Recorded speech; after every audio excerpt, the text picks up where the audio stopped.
আছে তোরা গাতা তারা দিলে কই রক করে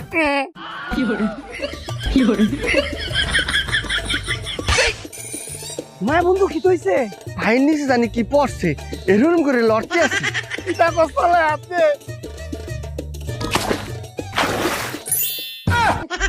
মা মা গো বন্ধু কত বড় মাছ এটা পাইছা পাইছা খাইব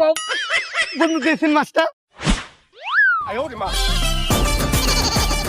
মা মা গো বন্ধু তোরা আমার মাছটা দিলি না তোরা ভাই গেল লাল্লা খাইবে সমস্যা নাই কে তোরা যেহেতু এই পানিতে মাছ পাইছ আমিও খুঁজবাম আমিও পাইবাম